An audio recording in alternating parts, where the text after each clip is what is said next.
Hey, isn't that poor Rick? Having someone as broke as you around lowers this place's class. Get out of here now. After my wife told me about some unexpected income, we went to a high-end sushi restaurant as a family, only to run into a former classmate who started mocking me for being poor. This guy has been harassing me since our school days, and it's really ruining the special outing my wife arranged for our family at this fancy sushi place.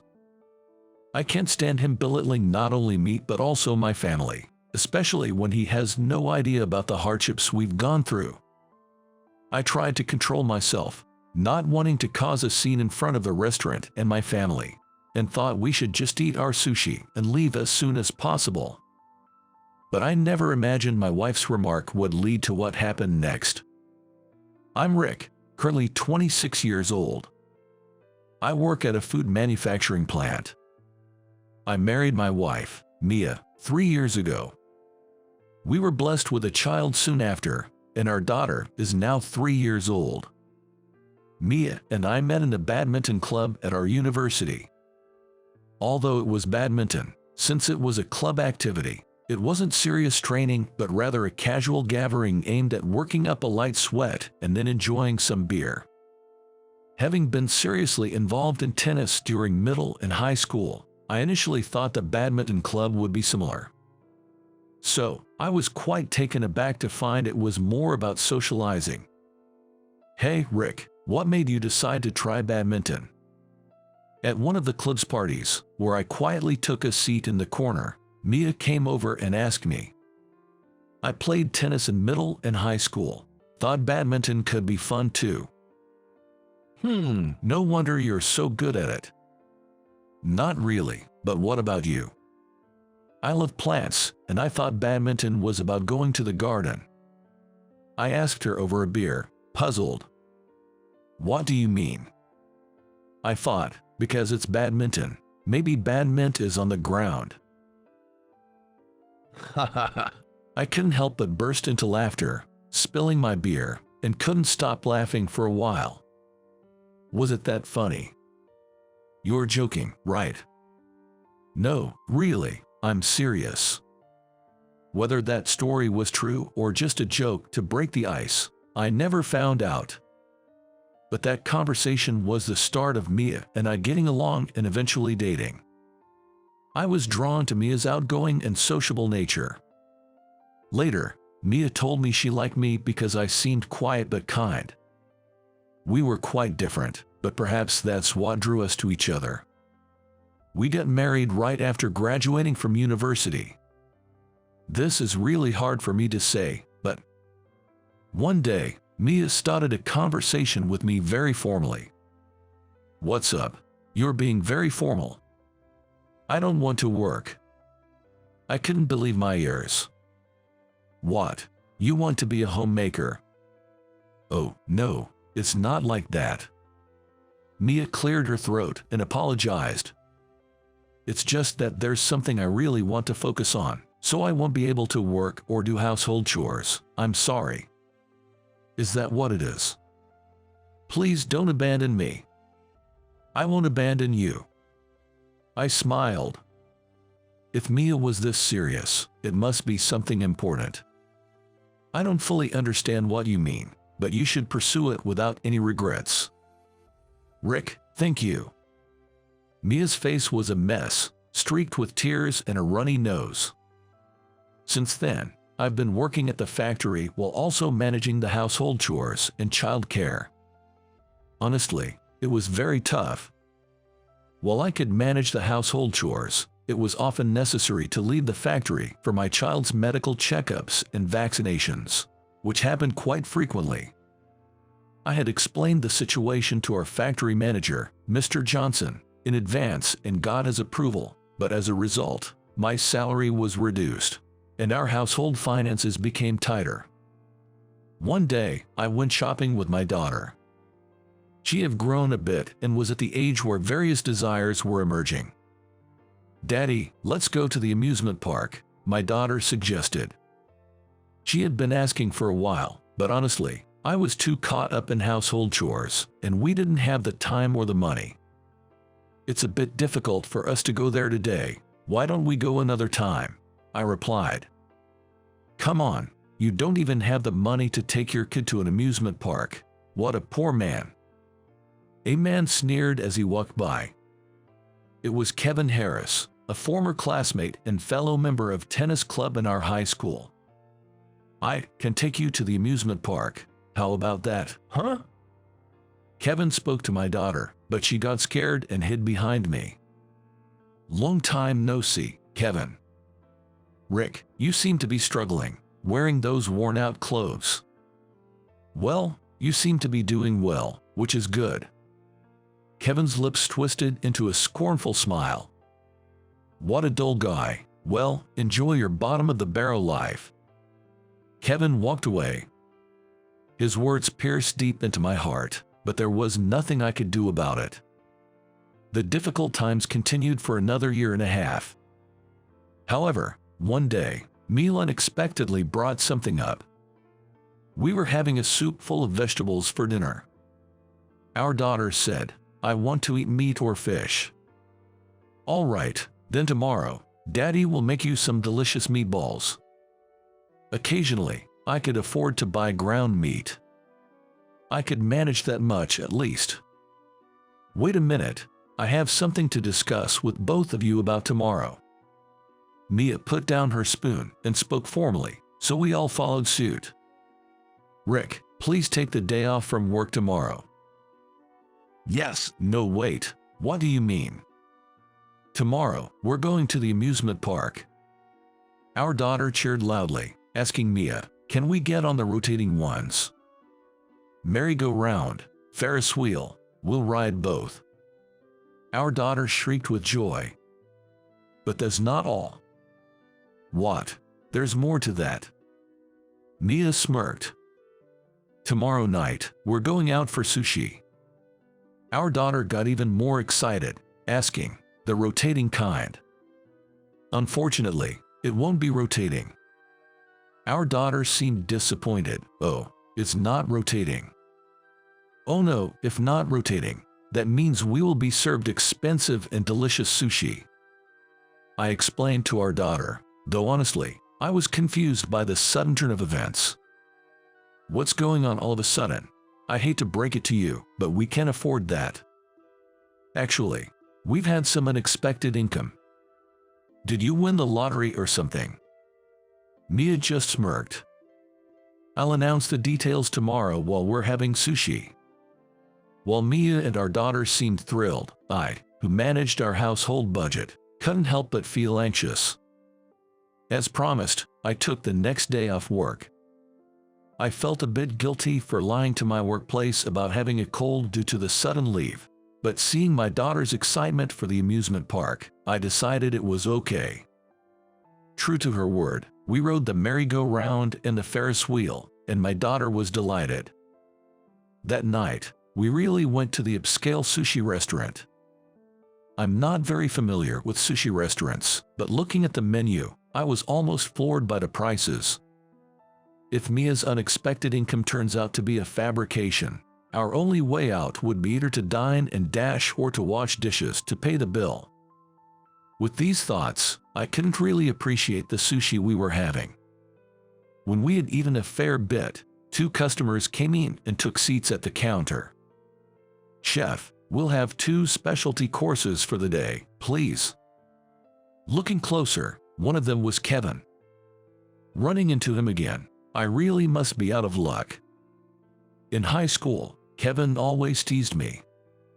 It was frustrating, but since Kevin had better grades and was more active in sports, I couldn't talk back. Fortunately, he didn't seem to notice I was there. I'll try to keep a low profile and avoid being noticed. Just as I thought that, my daughter said, "Daddy, this is delicious," which made Kevin turn around and notice us. Oh, isn't that poor Rick? What a coincidence. Well, someone you know. Kevin handed me his business card and a sample of a beauty serum. Very pleased to meet you, ma'am.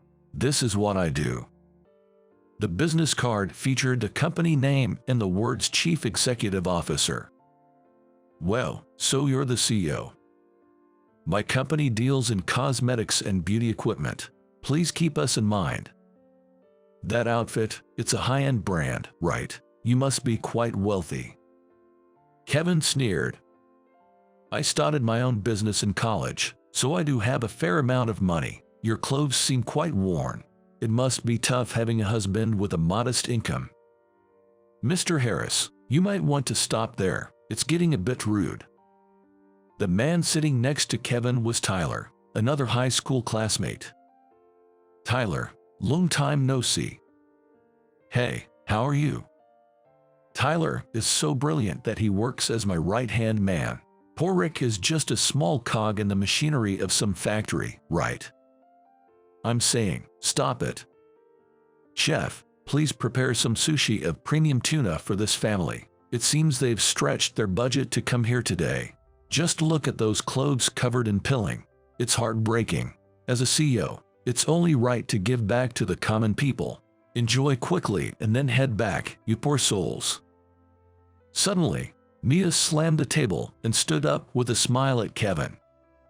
Wow, thank you so much. I've never had premium tuna before, so this is really exciting for a commoner like me. Well, excuse me, I'll just go touch up my makeup.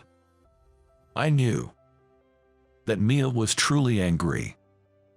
Oh, by the way, you might want to search online with Mia Channel and Beauty Serum. With a firm tone, Mia whispered to Kevin and then disappeared into the bathroom. Kevin was taken aback and didn't move, but Tyler searched on his phone and showed it to Kevin. I also did a search and found a YouTube video. Playing the video, Mia appeared. Hi, Mia Channel here. Today, I'd like to introduce my favorite beauty serum.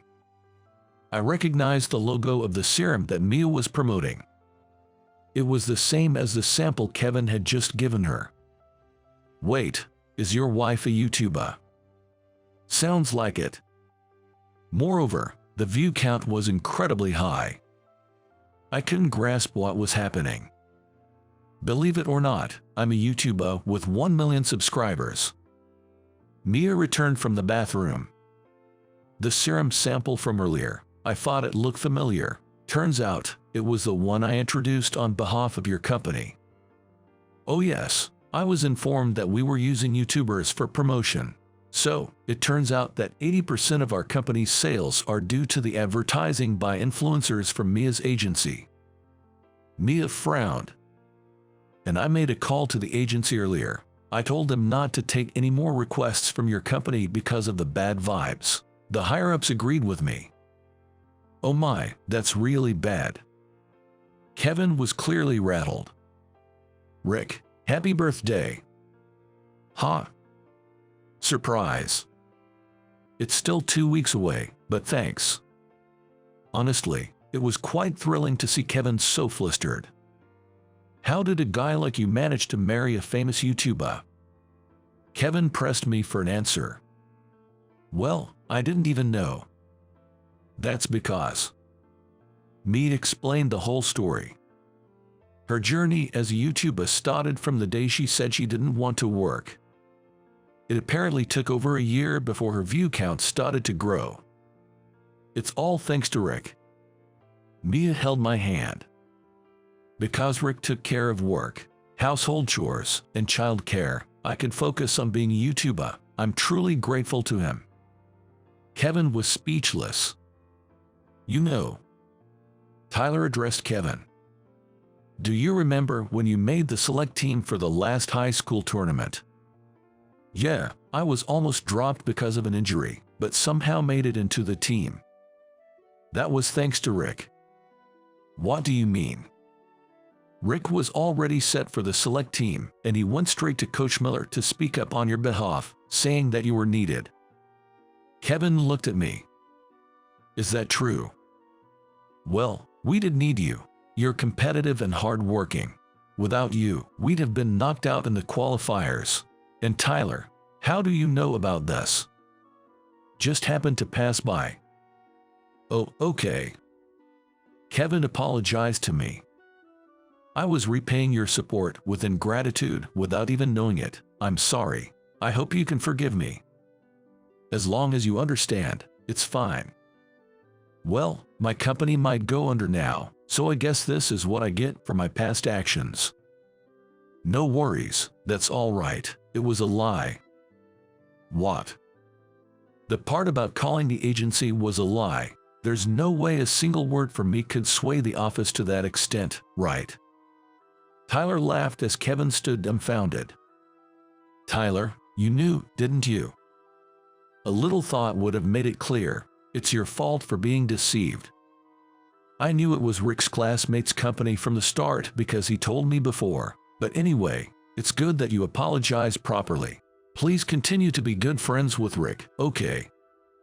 We spent the rest of our time at the restaurant reminiscing and having a good time.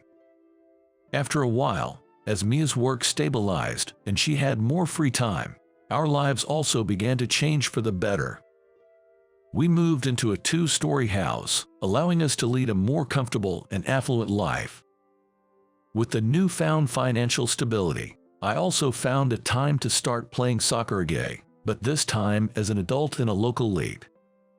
Kevin joined the same team, and now we sweat it out on the field together every month. After the games, we often say we're just going out to rehydrate, but we end up at a bar, enjoying each other's company. Currently, I find joy in every day. My name is Jason. I'm in my 4th year as a working professional. Recently, after working for 3 years at my first job since graduating, I resigned to take a sales position at a major food manufacturer for career advancement. Since joining the company 3 months ago, I've been able to build trust with clients using my natural communication skills, leading to excellent sales performance. I grew up helping out at my family's flower shop, which is probably why I've always had an exceptional memory and learned tasks quicker than most. Now, I use this knack for remembering things and the knowledge from our family business by bringing small bouquets to meetings with clients or preparing blue roses for those who are starting their own businesses. The blue rose signifies making dreams come true, so I always include a wish for their new venture's success along with a gift. Clients and business partners appreciate this thoughtful gesture, earning me a lot of respect and high regard. Consequently, I'm held in high esteem by my peers and even by managers from other departments, as they begin to see me as a competent and reliable individual. However, there's one person who doesn't seem to appreciate my work and seems to have it out for me. My boss, Michael. Every day, he sets unrealistic expectations and berates me if I fail to meet them. Today, after 5 p.m., as I was about to leave, Michael called me over. Hey, Jason, I'm going to let you in on the meeting with them foods the day after tomorrow. I need you to prepare the presentation materials, he said. A meeting? Oh, the day after tomorrow. What? You got a problem with that? I'll review the materials, so have them on my desk before work starts tomorrow. But I thought I was off that project. Shut up. Don't give me any lip. I've emailed you all the details. Remember, it's due by 8 a.m. tomorrow. This is just unreasonable. What? Can't handle it? You're really useless, aren't you? Damn it, not this again. I'm giving you a chance to be involved in a major project, and you don't even have the ambition. Newbies like you are just worthless. Fine, I'll have the materials ready by 8 a.m. tomorrow. Just do what you're told from the start. Thanks, I'm off then. Bye. Michael seems to exploit my competitive nature by provoking me with challenging tasks, offloading his responsibilities onto me, the newcomer. This kind of harassment had become a daily occurrence. It seems the simple reason behind this is that Michael used to be the star employee until I joined, and he's frustrated that I'm now getting all the attention. In other words, it's jealousy. As my presence in the company garners more attention, Michael feels his own presence diminishing, leading to such harassment. Sighing, I reboot my turned-off PC to check the email from Michael. preparing myself for an all-nighter. A year into enduring Michael's constant harassment, a new recruit named Lucas joined the sales department. Being the closest in age and having a good sales record, I was appointed as his mentor. Lucas was a quiet, earnest young man, not the most efficient, but very diligent and careful in his work, which was commendable. I did my best to guide Lucas, who was struggling to learn the ropes of the job. Thanks to this, about 3 months after Lucas joined, he had grown capable enough to secure contracts and even win some new business without my accompaniment.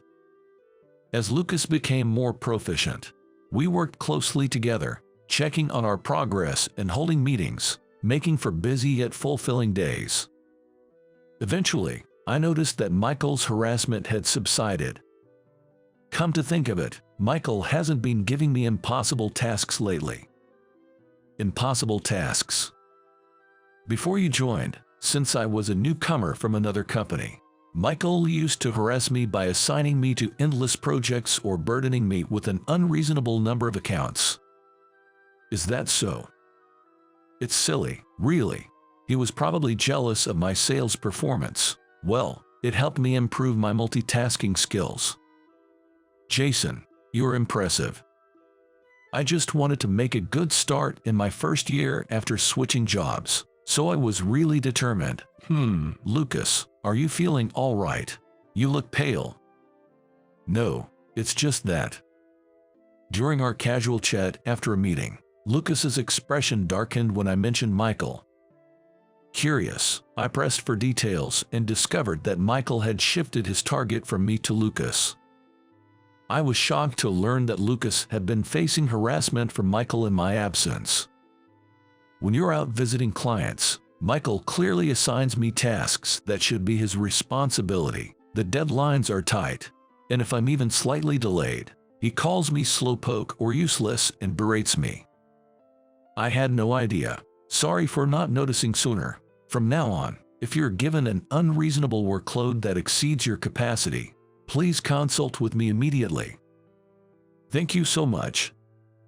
Michael won't listen even if you refuse. He keeps piling on the work, doing who knows what himself. Let's handle this together. And if it gets too much, we can escalate it to someone higher up. Okay.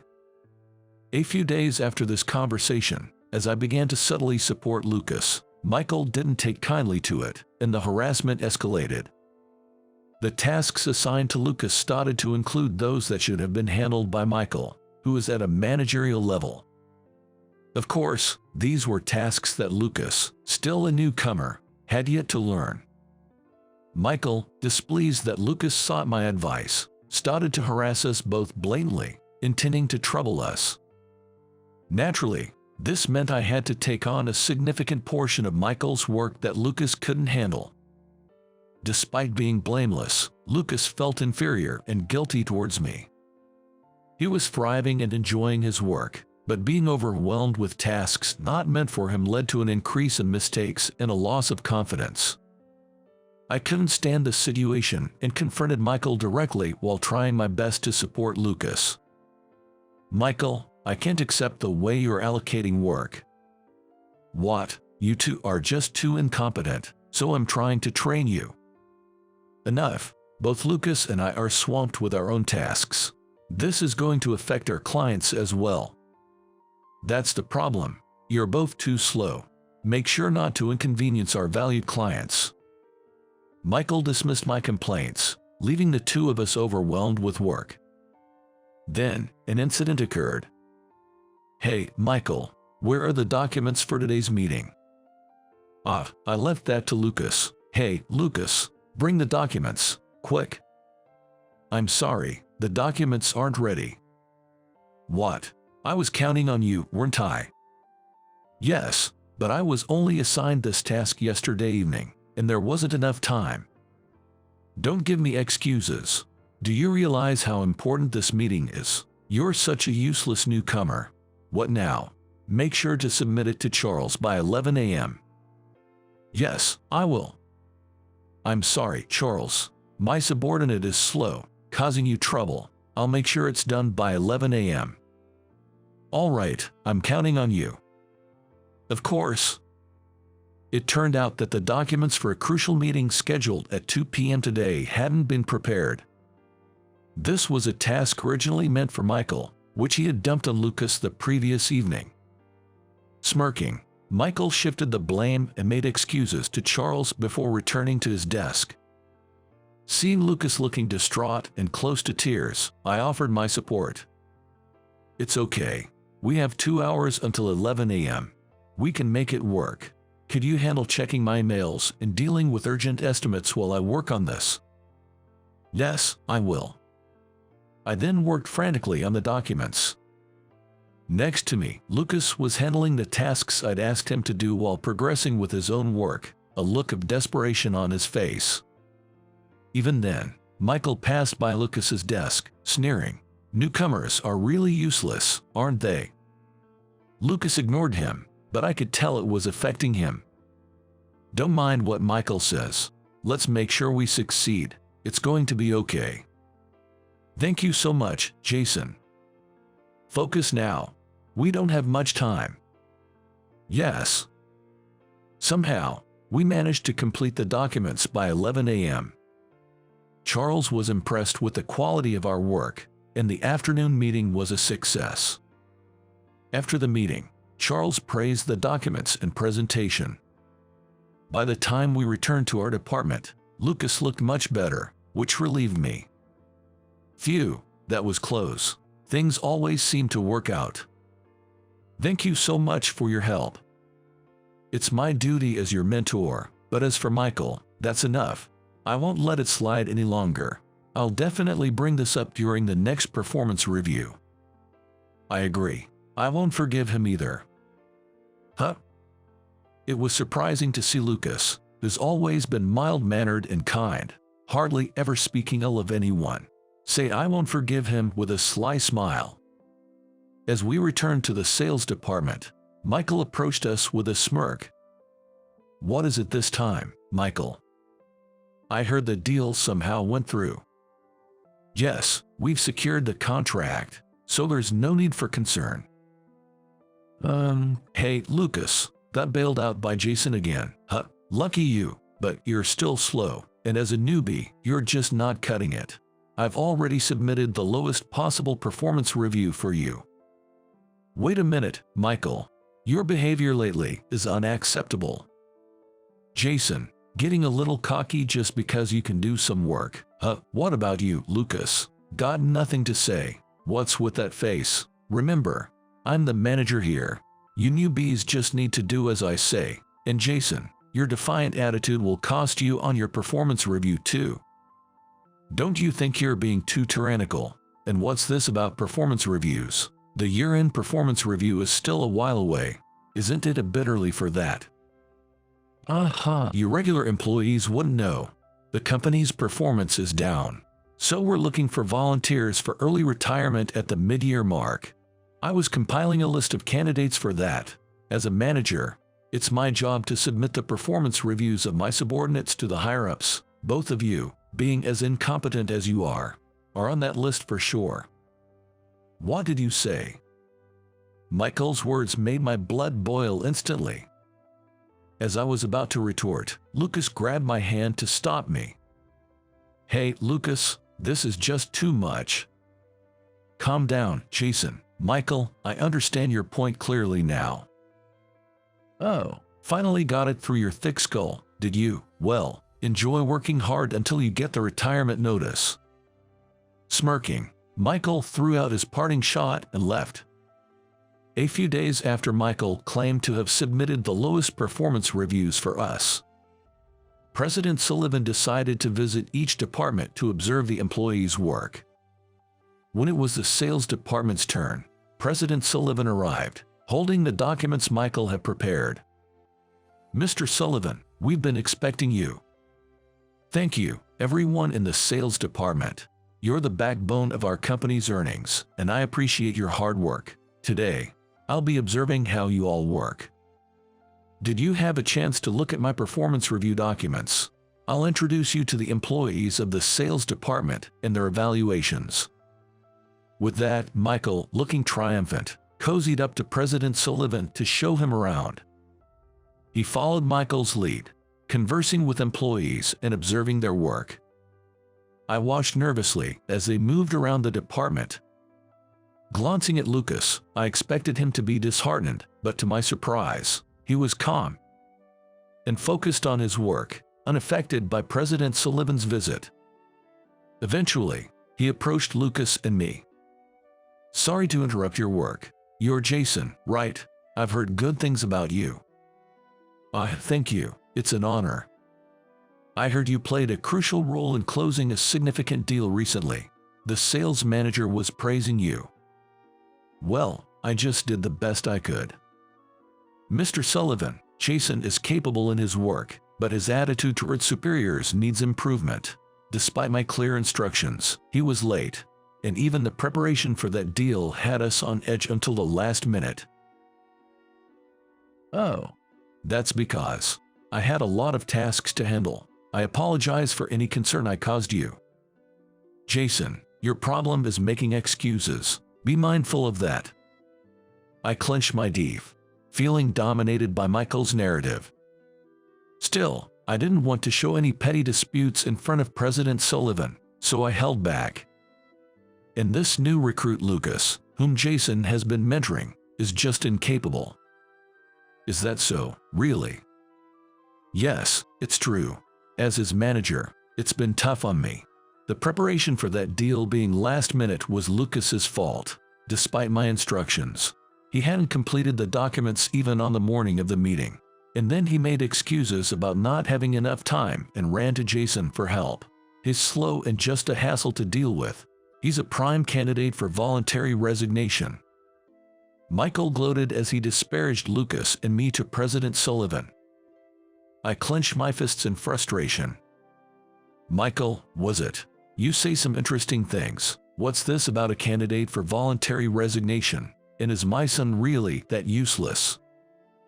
"Huh, son?" "Yes, that's right. Even without parental bias, Lucas seems to be handling quite a significant workload for someone only half a year into his job. And he's delivering results. What exactly are these performance reviews based on?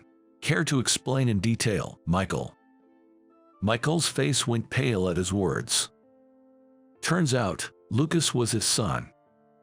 With the company's performance in decline, I investigated and found that the sales department's results have been deteriorating for the past 3 years. I've been hearing unsettling things from within the department, and since sales are the pillar of our company, I decided to employ my son here to get a true sense of the situation. "Is that really how it happened?" I had him use his mother's surname to avoid any undue attention from the staff. "Michael, I've heard quite a bit about you from Lucas." "No, that's not how it is." "What's not?" "I haven't said anything yet." "I didn't do anything wrong." Lucas, who had been silently observing the exchange, stood up and addressed his father, President Sullivan. "President Sullivan, everyone in the sales department has been incredibly kind and instructive. Jason, in particular, has been a great help. Despite my shortcomings, he supported me through the unreasonable workload imposed by Michael and managed his own tasks flawlessly. Michael may blame the recent deal's preparation on me, but he was actually responsible. It was impossible to meet the deadline with his timely instructions given just the evening before. For someone only half a year into the job, handling that negotiation from grasping the details to preparing the documents and presenting to the executive team was an insurmountable task. Yet, Jason accomplished it with remarkable skill. He's truly exceptional." "I see, Jason. I'm truly grateful you've been there for Lucas. Moreover, I've thoroughly investigated the causes of the sales department's downturn. Here's the report." Lucas handed over a thick report to President Sullivan, detailing the harassment from Michael, how it pressured the work environment, and negatively impacted the actual sales performance. It also outlined how Michael's domineering attitude disrupted normal communications within the department, leading to delays. The report was filled with concrete examples of the company's losses and detailed accounts of power and moral harassment incidents. After reviewing the report, President Sullivan, red-faced with anger, glared at Michael. "What's this about? The situation is much more serious than what I was led to believe. We have no place for someone who envies and sabotages others. It's not like that. I can't trust a word you say, and to think you had the audacity to submit such a falsified performance review. I'm speechless at the audacity. Moreover, the sales department's performance has been improving over the past year. There were no plans for layoffs. We won't discard valuable employees. It's clear now why the department has been recovering. But it's equally clear that we have no need for someone like you in our company. You're fired." With that, President Sullivan tore up the performance review documents Michael had submitted. Despite Michael's attempts to justify himself, President Sullivan didn't entertain any of it. Following a thorough investigation ordered by President Sullivan himself, Michael was officially dismissed for misconduct. Michael was left in a daze, collapsing as he received the news. When he finally left the company, no one said a word to him. Around the same time Michael was dismissed, I was promoted. My contribution to the company and my work ethic had been recognized. I was appointed the youngest manager in the department. Congratulations on your promotion, Jason. Thanks, Lucas. I'm glad you're my senior and boss, Jason. With you handling things, even the most challenging tasks turned into successes. I truly admire you. Easy there, you'll make me too proud. But thanks. Did President Sullivan praise me that much during the personnel review? What are you talking about? We don't discuss work at home. I just shared the facts as casual conversation. You've really come a long way, Lucas. Let's keep up the good work together, and if you'd like, maybe you can put this at home. I handed Lucas a small bouquet of dahlias. He joked, shouldn't I be the one giving you flowers? But those flowers represented my gratitude. The dahlia's meaning is gratitude. I resolved to fully leverage the opportunity Lucas had given me and to strive harder in my work.